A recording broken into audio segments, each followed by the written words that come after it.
سلام به شما دوستان نازنین خودم.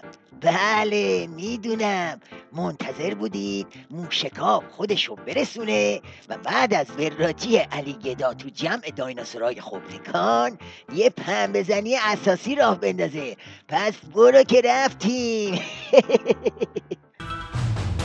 تحلیل جامع رهبر انقلاب اسلامی از شرایط جهان، منطقه و کشور در دیدار نمایندگان مجلس خبرگان. اوکی، تحلیلی جامع از شرایط جهان و منطقه و کشور. بعد وقت تو توی تحلیل جامع از وصله‌های عباد موندی، بعد میخوای دنیا رو تحلیل کنی. جای این ذرت پرت کردن ها، برو سراغ مسائل مهم. مسئله وحدت و همدلی در کشور هم بسیار مهمه. اختلاف سلیقه وجود دارد در زمینه‌های سیاسی، در زمینه‌های سیاسی خرد و کلان اختلاف وجود دارد، اما این اختلاف‌ها نبایستی وحدت کشور را، همدلی کشور را نباید از بین ببره. آقا رو زهر رو خورده، بعد انتظار وحدت و همدلی هم داره. آخه گردن شکسته یه تلس شکسته، زهر زده دل و جیگر نظام تو آشولاش کرده. وحدت کدومه؟ همدلی کدومه؟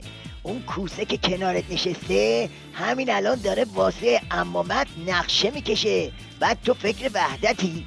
جای این روزها یک گازی از دنبش بگیر. جریان‌هایی وجود دارن که درک نمی‌کنن این واقعیتی رو که بیان شد. اینها معتقدن که ما در مقابل غرب یک راه بیشتر نداریم، چون یا باید تسلیم غرب شد. حالا این تسلیم یا با طوع رغبت است، یعنی پذیرش ارزش‌های غربی، تسلیم شدن در مقابل نظمی که اونها ابراز میکنن و توقعاتی که برای اداره جهان دارن، یا اینه، یا اگر چنانچه به طوع رغبت یک کشوری تسلیم نشد، نرفت طرف اونها، با اونها همکاری نکرد، نسبت به خواسته های اساسی اونها طوع و اطاعت نشون نداد، طبعا مواجه خواهد شد با فشار، حالا فشار اقتصادی، فشار تحریم، فشار سیاسی، فشار نظامی. ناچار بایستی تسلیم شد، یا تسلیم آرام یا تسلیم با سر صدا و مشکل. این تحلیل وجود داره، این غلط، این تحلیل خطرناکی است. در کشور ما هم گوشه و کنار این تحلیل ها وجود داره. آره، پدرخوانده این تحلیل همون اکبر کوسه است که اونجا گوشه و کنار تمرگیده. دیدی دل طاقت نیاورد و زدی وحدت و همدلی تو نظام و ناکار کردی. باشه، حالا میگیم با کوسه 50 سال خورده حساب داری و نمیتونی بهش سیخ و سنبه نزنی، اما هوای شیخ فری رو داشته باش. بدبخت تحریما کش پیدا کنه له و لورده میشی. یا زود باش یه دستی به سر و ریش شیخ فری بکش. در همین یک سالی که دولت جدید به وجود آمده تلاش‌های زیادی کردن، کارهای زیادی انجام گرفته. این رو انسان شاهد از نزدیک میبینه. خیلی کار کردن، توفیقات خوبی هم به دست آوردن. کسی با انتقاد کردن مخالف نیست. ایراد کردن، انتقاد کردن، نقاط ضعف برنامه‌ها و سیاست‌های اجرایی را مطرح کردن، کسی منکر این نیست. اما اینها نبایستی به معنای تخریب و ایستادگی در مقابل تلاش و اینها نباید باشه. حمایت و کمک از دولت و دستگاه‌های اجرایی و عملیاتی رو همه بایستی ما وظیفه خودمون بدونیم که انشالله انجام بگیره. گرفتم. خط داخلی همچنان همون یکی به نعل و یکی به میخه، البته با آوانتاژ ویژه به شیخ فری، اونم واسه خاطر فشار تحریما. سیاست خارجی چی؟ تو سیاست خارجی چه راهبردی داری؟ حضرت آیت الله خامنه‌ای لازمه تقویت کشور را استفاده از همه ظرفیت‌های داخلی و خارجی دانستند و گفتند طرفداران نظام جمهوری اسلامی در منطقه عمق راهبردی ما هستند، ضمن آنکه در آمریکای لاتین و قسمت‌های مهمی از آسیا نیز عمق راهبردی داریم که باید از آنها به درستی استفاده کنیم.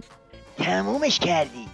معلومه جام زهر منطقه‌ای یا آب لمبو شدن حاج قاسم تو عراق بعد جوری حالته گرفته. بعد یه عمر سگدو زدن تو عراق و سوریه حالا دنبال عمق راهبردی تو آمریکای لاتینی؟ فقط یه هوا دیر به این فکر افتادی، چون نه انتری واسد مونده نه چابزی که برن بغل تو بغل بشن. با این حساب آیندت خیلی تیره و تاره عزیز.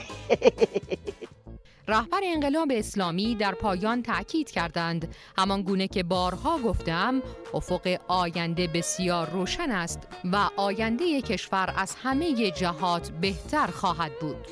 بیا افق آینده بسیار روشنت رو ورق پاره‌های کوسه خوب ترسیم کردن بدون شرحه.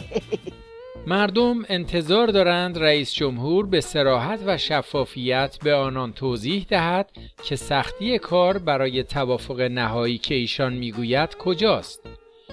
آیا واقعاً زیاده خواهی طرف مقابل مذاکرات را با دشواری روبرو کرده یا فشارهای اردوگاه دلواپسان به ثمر نشسته است؟ برای مدیریت هوشمند و البته توانمند تحولاتی که میتواند بر امنیت ملی ما تأثیر بگذارد، نیازمند گذر هرچه سریع از تونل وحشت هسته‌ای هستید.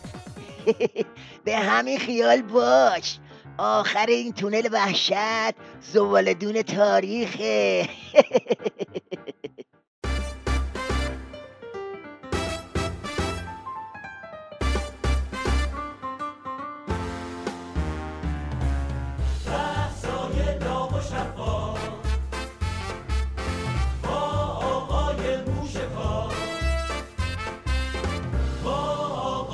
موشکار